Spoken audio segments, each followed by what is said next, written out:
In today's video, we are going to look at a very interesting game, a game which you have not seen before. And this game would change your perspective on chess a little bit. You will definitely learn a lot of things at the end of this game. So please do not skip this video. Try to watch the entire video. So let's get started. In this game, Grandmaster Levan Babujian from Armenia was playing with the black pieces. And the person playing with white pieces, I'm not going to reveal his name right now. Let's move on to the game. In this game, white played e4 and Levan Babujian responded with e5. White played knight f3, black played knight c6. White played knight c3, black played knight f6. Basically, you see four knights developing before other things. So yeah, this is the four knights defense. And in this position, white played bishop b5, which is the main move. And black played his knight to d4, which is a pretty good move. In this position, knight to d4 or bishop to b4 are the two main moves. However, some players do tend to play this move, bishop c5, which is not so good. Why? Because white can actually play knight takes e5. And if black plays bishop takes f2 check, the king just captures, and knight takes knight. And white pushes his pawn to d4. And if you give a check, then the king just safely tucks inside. And you can see white has a beautiful center. He has the two bishops. And white is definitely doing much better over here. And after knight takes e5, if you just recapture with your knight, then white simply pushes pawn to d4, bishop d6, and white actually plays pawn to f4. And black moves his knight away, and white pushes the pawn to e5. And in either case, white gets the advantage over here. So this move bishop c5 is not so good. In this game, Grandmaster Babujian played knight to d4. In this position, according to theory, bishop c4, retreating the bishop back, is the best move for white. However, white got a bit greedy and decided to win the pawn on e5. White played knight takes e5. It's possible. I want you to take a pause at each of black's moves and try to figure out the move played by the Grandmaster over here. If you want to match yourself against a Grandmaster, this would be a great option. So please feel free to pause your video at any point of time and then figure out the move for black and then play. So in this position, Grandmaster Babujian, he played his queen to e7. So he's attacking the knight. Some of you might be asking what happens if knight takes bishop. Then white does knight takes knight. And then if black does knight takes pawn, white has queen e2. And there is this X-ray over here, which is not too good. So the best move for black in this position is queen e7. White should have agreed that he had made a mistake and he should have retreated his knight to f3. So that after knight takes bishop, knight takes knight, queen takes pawn check, queen e2, queen takes queen, and king takes. And black would play a move like knight d5. And for example, if white plays c4, black plays c6. And black is doing fine over here. White is a little bit worse, but white is not losing. White should have accepted his mistake. But instead, what white did is the move f4. White wants to hang on to his extra pawn and he wants to defend his knight through some tactics. And notice that black cannot push his pawn to d6 because of the pin. So most natural move for black over here is, again, let me repeat, if you want, please feel free to pause the video so you can try to guess black's moves. So in this position, the move played by the Grandmaster here is knight takes b5, so that the bishop no longer pins the d pawn. And after knight takes pawn, black just pushed his pawn to d6. Okay. So after d6, the queen is defending the c7 pawn, and black is getting ready to capture on e4 the next move as well. So white knight has to go back. So in this position, the white knight dropped to f3, and black played queen takes e4 check. And again, in this position, white should have accepted his mistake and should have played the move queen to e2, trading off the queens. And white is a little bit worse, but he's not losing anything. However, white was not able to accept his mistake and he continued with king to f2. And after king f2, we can see that white is threatening rook e1 with an X-ray on the queen and king, and also he is threatening knight takes c7. In this position, Black has to play accurately, or else white will gain the advantage over here. Again, please pause and think. In this position, black can play a move like king d8. However, this allows white to escape. White can play a move like d3 or even rook e1 and get away with it. And then white king castles artificially. And the white king is pretty safe after that. Grandmaster Babujian, he did not play king to d8. He instead decided to punish white for his mistakes. So he played knight to g4 check. And again, white should have accepted his mistake and gone with his king to g1. However, white decided to fight back. White played king to g3 over here. And again, if you play a move like king d8, it's like you're allowing white to escape. White would play h3 and king to h2. So in this position, Grandmaster Babujian played the move queen to g6. And he is threatening a knight discover check, probably winning the queen. So white played knight h4.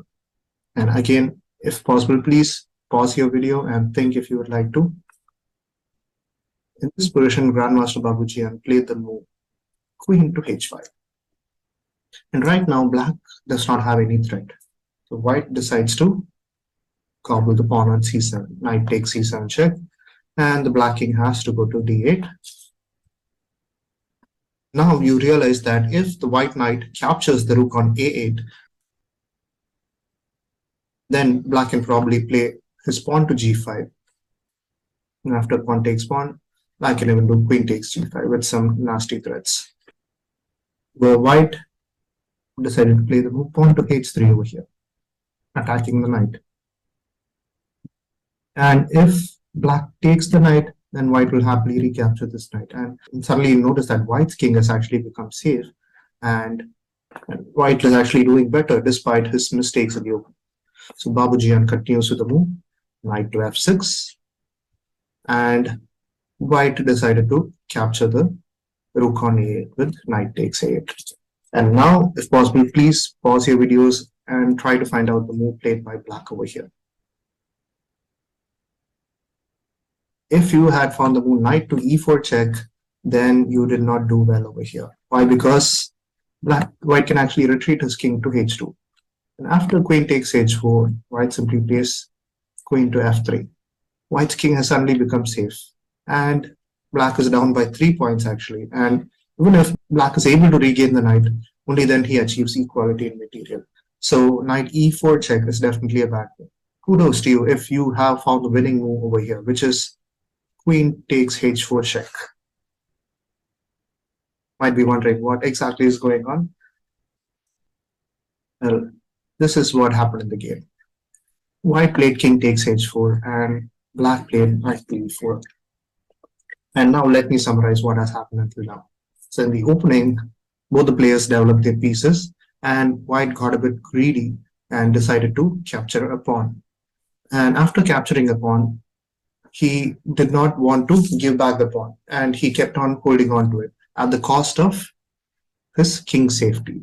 And now you can see that white's king is completely exposed, and black has played impeccable chess to completely expose white's king. And if you look at the position now, let me give you a quick overview of what's going on.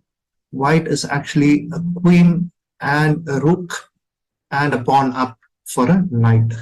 White is ahead by 12 points. And if you look at the development of black pieces, almost 4 of the 5 black pieces are still sitting in the first rank. Black's development isn't too great. If you look at it, both the players have developed one set of knights. However, black is actually winning in this position. Despite black being down by so much material, black is actually winning over here. Why? It's because of the safety of white's king. And you can see it's horrible. White king cannot go to 3 of these squares, so the king is not allowed to escape back. Now, let's say if white makes a move like d3, then black can play bishop check, king here, g6 check, king h6, and bishop to f8, and it's a checkmate. So black is actually threatening checkmate over here, and black has actually punished white for his mistakes, and black is actually winning. You might think that material is very important, but there is something which is far, far more important than material, which is king safety, as you can see over here. So basic hierarchy to evaluate any position is as follows. First, you look at king safety, then you look at material, then comes piece activity, then comes pawn structure, then comes space. Let me just analyze this for you. King safety, white's king is very weak, whereas black's king is safe. Material, white is way ahead in material. Piece activity, both the players have one minor piece developed. So piece activity is pretty much the same. Pawn structure, white has two pawn islands, whereas black has three pawn islands. So even when it comes to pawn structure, white is better. And space, I think both the players have equal amount of space. So only one point white is weak, which is the king safety. And just because of this very, very important point, black is winning over here. Now, let's come to the next task. I'm going to flip the board right now. And now I want you to try to figure out the only set of moves for white to save himself. I want you to try to figure out the next 6 or 7 moves for white to prolong the game. White is losing, but he still has a chance to continue the game. How can white fight back and continue to prolong the game without losing right away? So please pause the video if possible. Please resume the video. And I want you to calculate the next 6 or 7 moves ahead. There are only 2 moves to save white, which is either queen g4 or queen h5. And that was what white played over here. White played queen h5 and black played bishop e7 check. And the only move over here is you have to give away your queen, queen g5, bishop takes g5, pawn takes g5. And still white is a whole rook up. But this version, black plays h6. And then again, white is again left with only one move over here, which is pawn to g6. And black played f takes g6. And kudos to you if you had found the only move which prolongs the game, which is rook to f1. Any other move, white actually loses. For example, if rook to e1, then black simply plays g5 check, king h5, and bishop to f5 with a threat of pawn to g6 checkmate. So rook e1 does not work. If you had thought about the move d3, I'm sorry, but still this also does not work because of the same reason, g5 check, king h5, and bishop f5. And no matter what white plays next, black is going to push his pawn to g6 the next move. And if you thought of the move g4 over here, trying to take away the f5 square from the bishop, unfortunately black has this move, bishop to d7. And no matter what white plays next, black is going to play g5 check, king here, and bishop to e8 check. Maybe, sorry, rook f7 and then bishop takes f7 checkmate. So the only move for white to prolong the game is the move rook to f1 over here. And black plays g5 check, king here, and knight to g3 check, king here, and knight takes f1. And now you realize that the material on the board is actually equal. And white's knight is actually trapped on a8, and white's pieces are still sitting inside. Black is actually losing a couple of pawns, but black will eventually win the knight on a8. White played king takes g7, black played rook e8, white played king takes h6. And again, in this position, if it's possible, please pause your video and try to find out the best move. In this version, black actually played this move, rook to e1, which is the only mistake he had made in this game. He had played perfect chess till now. This move looks so natural. You want to put your rook on the first rank and to tie down white's pieces. Unfortunately, if you look at it from a broader perspective, you realize that the rook on e8 is very active and the rook on a1 is very passive. And eventually, black is going to trade off his active rook for this passive rook on a1. That's what happened. White played pawn to b3, black played b5, bishop b2, rook takes a1, and bishop takes a1. And suddenly you realize that even though black wins the knight, white has a lot of pawns and that compensates for him. Now let me get back to that position.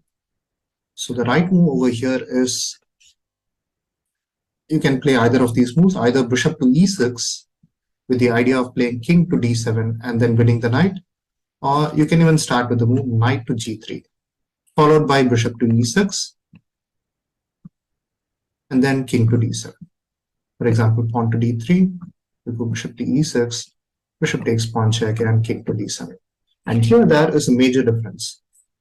Difference here is that in the one which was played in the game, the rooks were exchanged, whereas in this position, the rooks are still on the board.